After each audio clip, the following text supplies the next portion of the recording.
सुमित जंडियाल उर्फ गटारू कल जम्मू के जीएल चौक में दिन दहाड़े गोली मारकर उसकी हत्या कर दी गई।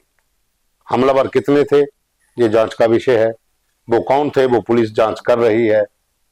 जिम्मेवारी इंस्टाग्राम पर खौफ गैंग ले रहा है। प्रशासन और पुलिस जम्मू शहर में बढ़ते अपराध पर अंकुश लगाने में अभी भी नाकाम है। आखिर जम्मू में अपराध क्यों बढ़ रहा है, क्या वजह है, क्यों इस तरह की घटनाएं रोज हो रही हैं? पिछले 7-8 महीनों से लेकर अगर हम बात करें तो ज्यादा घटनाएं हुई हैं। इसी पर बात करेंगे। मेरे साथ हैं दीपक खजूरिया, एग्जीक्यूटिव एडिटर। हम दोनों ने काफी समय तक क्राइम कवर किया है और हमें पता है कि कैसे इनसे निपटा जाता है, और ये शायद पुलिस को भी पता होगा। तो दीपक, गटारू सुमित जंडियाल की हत्या, खौफ जिम्मेवारी लेता है इंस्टाग्राम पर। शहर में जिस तरह से अपराध बढ़ रहा है, पहले की तुलना और अब की तुलना अगर हम पुलिस में पहले करें तो इसमें क्या कहोगे आप? देखिए पवन जी, क्राइम की अगर हम बात करें, ऑर्गेनाइज्ड क्राइम जम्मू में पहले भी रहा है, गैंग वार्स जम्मू में पहले भी हुई हैं, मगर क्या बदला है इस पर बात करना जरूरी है। तो जैसे थोड़ा सा जिक्र मैंने कल भी अपनी स्टोरी में किया था और आज उस पर खुल के बात करते हैं। शायद पुलिस का भी ध्यान इस ओर खींचने की जरूरत है कि जैसे जैसे जम्मू शहर बड़ा हुआ है वैसे वैसे इनकी हदें जो क्रिमिनल्स की हैं वो भी बढ़ी हुई हैं। एक समय होता था जब जम्मू शहर के भीतर से ही सारे गैंग ऑपरेट होते थे, गैंग वार्स जो होती थी जम्मू शहर में होती थी और यहीं गैंगस्टर काम करते थे। तब पुलिस के पास एक सूची, एक लिस्ट हुआ करती थी, कितने गैंगस्टर्स हैं, कितने हिस्ट्री शीटर हैं, और वही लोग थे। कोई नई रिक्रूटमेंट ज्यादा नहीं होती थी, बहुत कम लड़के थे जो इस तरफ आते थे। और दूसरी चीज एक साफ ये होती थी कि टारगेट्स पता होते थे पुलिस को कि वो किसको हिट कर सकता है। अब हालत ये है कि अभी तक पुलिस के पास पूरी सूची ही नहीं है कि शुन्नू ग्रुप, जिसका ये सारी कहानी भी आपको बताते हैं कहां से शुरू हुई। एक शुन्नू ग्रुप था, शुन्नू, जिसने की हमला किया पीएसआई दीपक शर्मा पर 2 अप्रैल को रात को 11:15 बजे कठुआ के जीएमसी हॉस्पिटल में। वो दोनों, उसने पीएसआई दीपक शर्मा पर हमला किया और दीपक ने उस पर फायरिंग की, दोनों मारे गए। दीपक शहीद हो गया जो पीएसआई था। उस समय लेफ्टिनेंट गवर्नर साहब का एक ट्वीट आया था कि सब इंस्पेक्टर दीपक शर्मा के एक एक खून के कतरे का बदला पुलिस लेगी। सबसे बड़ी बात यह है कि तब से वो शुन्नू ग्रुप और वही है बेसिकली विक्की खौफ ग्रुप, एक ही ग्रुप है जो मर्ज हुआ। जो कल उन्होंने डाला इंस्टाग्राम पे, यही लिखा कि अपने भाई शुन्नू की मौत का बदला हमने ले लिया। उस ग्रुप को यह शक था कि पुलिस को शुन्नू के की वेयर अबाउट या कठुआ जाने की जानकारी सुमित जंडियाल गटारू ने ही पुलिस को दी थी। ये पुलिस के लिए इसने मुखबरी की और इसने उसको मरवाया। अब वो वापस हुआ। मगर बड़ी बात यह है कि वासुदेव, जो लड़का तब फरार हो गया था हॉस्पिटल से, आज तक वो ट्रेस नहीं हो पाया पुलिस के द्वारा कि वो कहां गया, क्या हुआ। उसके बाद इस गैंग के कितने लोगों को पुलिस ने गिरफ्तार किया, इसके ऊपर पुलिस को काम करना चाहिए। और बड़ी बात यह है कि ये जैसे जैसे शहर बढ़ रहा है, ये ऑर्गेनाइज्ड क्राइम बढ़ रहा है, तो पुलिस को जरूरत है पहले की तरह ही एंटी गुंडा स्क्वाड्स बनाने की। पहले एक हर जिले में एंटी गुंडा स्क्वाड हुआ करते थे। जम्मू डिस्ट्रिक्ट का एंटी गुंडा स्क्वाड, जिसमें एक इंस्पेक्टर हेड होता था, 2-3 सब इंस्पेक्टर जो इसमें स्पेशलाइज थे, वो होते थे, 3-4 हवलदार, कांस्टेबल, और वो कांस्टेबल लड़के होते थे जिन्होंने क्राइम में जबरदस्त काम किया हुआ, लोकल बदमाशों की पहचान। मुझे याद है, अब वो दिवंगत हैं पंडित ज्ञानचंद शर्मा जी, परिहार साहब, बिल्कुल, दीपंकर प्रभुदयाल, इंस्पेक्टर प्रभुदयाल होते थे, प्रभुदयाल, मुलखराज शर्मा, इंस्पेक्टर विश्लेष जो भी डीएसपी बन गए। लास्ट एंटी गुंडा स्क्वाड के चीफ वही थे, सुनील जसरोटिया। बिल्कुल, ये लड़के जो थे इन्होंने उस समय क्राइम के ऊपर, अगर आप देखो ना पिछला अगर हिस्ट्री आप देखोगे तो बकरे की हत्या के बाद लगभग क्राइम 2006 में हुआ था। 2006 के बाद खत्म हुआ और इन्होंने ही खत्म किया। हाँ, बीच में पनपा कब, जब ये शहर के अंदर जमीनों का काम बढ़ा, रिंग रोड, और सबसे बड़ा मैं कहूंगा कि रिंग रोड के आसपास ही क्राइम का ज्यादा हुआ। चिट्टा, बिल्कुल, चिट्टा मेन इनका स्रोत बन गया। सबके पीछे जो कारण है प्रॉपर्टी डीलिंग, नंबर 1, कॉन्ट्रैक्ट लेना, ठेकेदारी, और तीसरा चिट्टा। मेरे ख्याल में चिट्टा पहले नंबर पे है, चिट्टा या इसको पहले। उसका कारण ये है कि इन्हें पता है बड़ी चीज क्या है। जो इन गैंग्स के चीफ हैं, जो मुखिया है, वो प्रॉपर्टी और बाकी चीजों में इन्वॉल्व है, और जो नए लड़कों को ये इन्वॉल्व करते हैं वो चिट्टे को लेकर, मतलब ड्रग्स के छोटी छोटी लत लगाकर उन लड़कों से कुछ भी काम करवा लो, उनको ड्रग्स की डोज देकर कुछ भी उनसे करवा लो, ऐसा होता आ रहा है। और खास तौर पे अगर आप इसको शुरू करें विजयपुर से, जहां रिंग रोड शुरू होता है, वहां से जहां तक ये रिंग रोड चलता है 58 किलोमीटर 58, तो समझ लीजिए उसके दोनों तरफ जमीनों को के लेकर झगड़े, जमीनों की खरीद फरोख्त, और दूसरी ओर सारा चिट्टे का नेक्सस। तो पुलिस को एक अब उसी तरीके से काम करना होगा जैसे ये गैंग्स कर रहे हैं, यानी कि इंटर डिस्ट्रिक्ट अपने बनानी पड़ेगी, स्क्वाड्स बनाने पड़ेंगे, उन स्क्वाड्स को एक जिम्मेवारी देनी पड़ेगी। और उससे बड़ी बात यह है, मुझे लगता है पुलिस को फ्री हैंड देना चाहिए इन गैंग्स के अगेंस्ट, ताकि इनके ऊपर जो भी एक्शन हो वो एक्शन लिया जाए। देखिए, मुझे अभी तक याद है कि शहर के भीतर जब गैंग वार होता था, उस समय बिन्नी था, भाऊ था, 80s और 90s का दौर, बाबा 80 और था, 90 का दशक, गोला था, ये जो लोग थे, इनके अंदर पुलिस की दहशत होती थी, ये डरते थे पुलिस से, ये सामने क्राइम करते थे, लेकिन इनकी कोशिश होती थी पुलिस से बचे। ये तो ओपन पुलिस को थ्रेट कर रहे हैं। इन्होंने तो इंस्टाग्राम पे दीपक का फोटो डालकर उसकी बेइज्जती की है। तो भाई, आप उनकी इंस्टाग्राम की आईडी चल रही है, कौन कौन लोग उसको लाइक फॉलो कर रहे हैं, आपकी इतनी बड़ी टीम है, अभी तक आपने उस आईडी पर कार्रवाई क्या की? बड़ी बड़ी देखिए, इसमें साइबर पुलिस जो है उसको, आपकी जो एग्जीक्यूटिव पुलिस है उसको, क्राइम ब्रांच उसको, इसको सबको मिलके काम करना चाहिए। और अब समय आ गया है कि आपको भी उन्हीं की भाषा में उनको जवाब देना पड़ेगा। अगर ये नहीं होगा तो आम लोग जो हैं वो अपने आप में, ये खाली गैंग का नाम खौफ गैंग नहीं है, लोगों में भी खौफ आ जाता है इससे, कि लोग ये सोचते हैं कि यार हम कितने सुरक्षित हैं। एक राह चलता हुआ आदमी का अगर इनसे टकरा जाए और ये वापस उस पर अटैक कर दें तो लोग अपने आप को सुरक्षित नहीं मानते।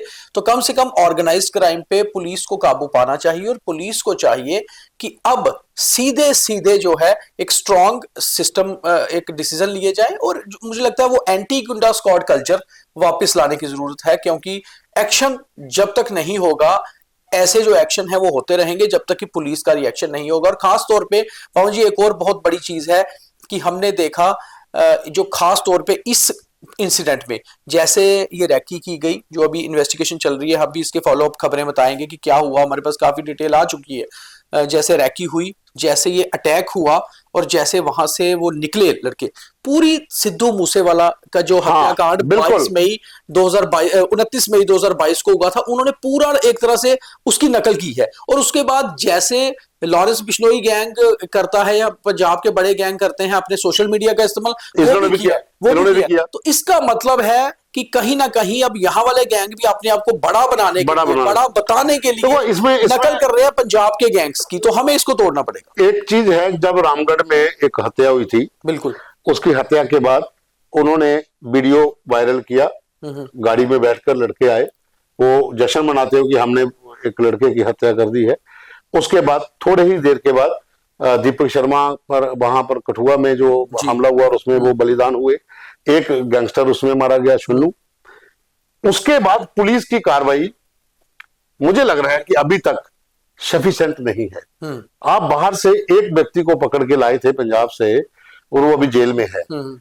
क्या आप सपोज करिए कि अगर यही गैंग, जिस तरीके से कल इन्होंने ओपन फायरिंग की, अगर कल को फिर किसी एक दो और हत्या हो जाती है, तो आप इसी तरीके से काम करेंगे, या फिर आपको पुरानी नीति नहीं अपनानी चाहिए जो पुलिस की टीमें पहले काम करती थी?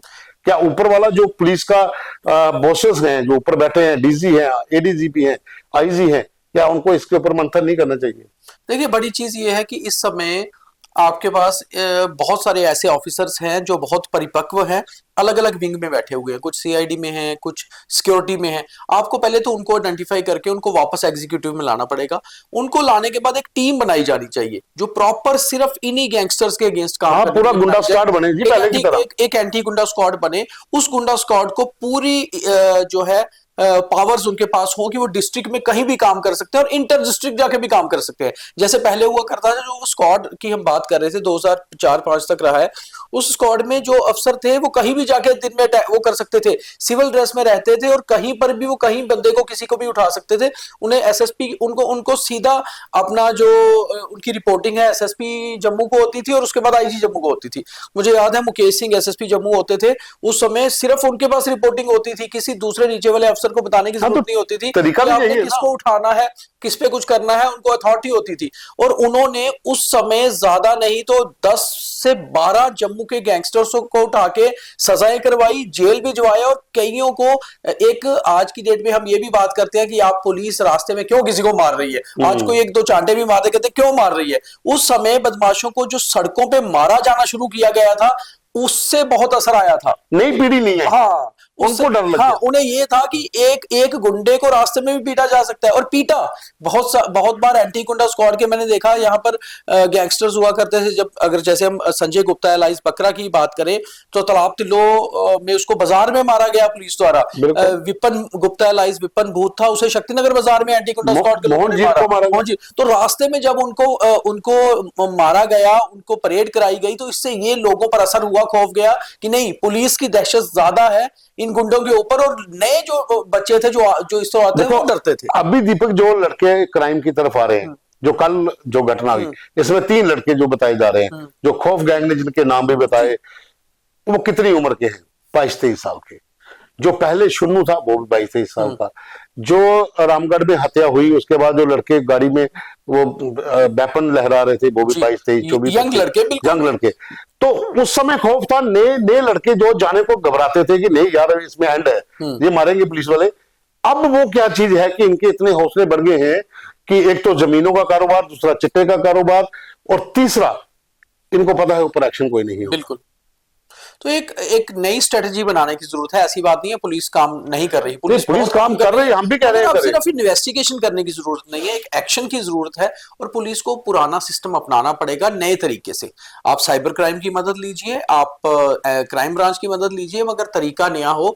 नए लड़के भी कई बहुत एक्टिव हैं जिनको आपको वापिस एक रिवाइव करना चाहिए और इसमें लाना चाहिए, और तभी आप जम्मू से पंजाब के गैंग्स जैसा ऑर्गेनाइज्ड क्राइम हटा सकते हैं। नहीं तो उड़ता पंजाब के बाद उड़ता जम्मू कश्मीर तो बन ही रहा है, कहीं ऐसा ना हो कि वहां जैसे ऑर्गेनाइज्ड गैंग्स हैं यहां भी आ पनपे और यहां भी फिर लोगों के लिए वाकई में दिक्कत पैदा हो जाए। आखिरी सवाल दीपक मैं पूछना चाहूंगा, पुलिस तो ठीक है काम करेगी, पुलिस अपना गैंग भी, अपनी टीम भी बना लेगी, एंटी गुंडा स्क्वाड भी बना लेगी, क्या राजनीतिक दबाव नहीं रहेगा पुलिस पर? क्या पॉलिटिशियंस को इसके ऊपर अब खुलकर सामने नहीं आना चाहिए कि अगर जम्मू कश्मीर से चिट्टा दूर करना है या इस तरह की जो वारदातें हो रही हैं, गुंडाइज्म पर अगर रोक लगानी है, तो पॉलिटिकल प्रेशर पुलिस पे ना रहे? देखिए, पॉलिटिशियंस को इससे बाहर रहना चाहिए, मैं तो साफ कहता हूं। जहां जहां भी कई बार बात ही आती है कि कई सारे गैंगस्टर्स के रिश्ते पॉलिटिशियंस से रहे हैं अभी भी है। और उन रिश्तों को अब करना चाहिए, और पुलिस को इतनी पावर होनी चाहिए कि अगर कोई पॉलिटिशियन भी इसमें लिप्त पाया जाता है तो उसके खिलाफ भी एक्शन हो। क्योंकि अब वो पॉलिटिक्स, आप इस तरह वाली पॉलिटिक्स नहीं कर सकते, क्योंकि अब ये आपको अगर इन लोगों को सपोर्ट करना है तो कहीं ना कहीं आप भी एक्सपोज हो जाएंगे। और पुलिस को अब बहुत स्ट्रांगली आना चाहिए, और खास तौर पे अभी तो होम डिपार्टमेंट सीधे सीधे एलजी साहब के पास है। एलजी साहब के पास पावर्स हैं, वो पॉलिटिक्स को अलग करके बिल्कुल पुलिस को उस तरह की पावर दे ताकि क्राइम फ्री जम्मू बनाया जा सके। तो बिल्कुल जम्मू को अगर क्राइम फ्री करना है, इस गुंडाइज्म पर अगर आपने अंकुश लगाना है, तो पुलिस को पहले जैसी पावर चाहिए, पहले जैसे वो होनहार जो अधिकारी हैं, जो दबंग अधिकारी कह सकते हो, उनको एकजुट करके, और उसके ऊपर पॉलिटिकल प्रेशर ना हो, और वो टीम को स्वतंत्र काम करना दिया जाए, ताकि आने वाले दिनों में जम्मू में जो नई पीढ़ी चिट्टे की ओर जा रही है और इन वारदातों की तरफ आ रही है, उनको रोका जा सके और शहर को एक अच्छा माहौल दिया जा सके। अभी के लिए बस इतना ही। धन्यवाद।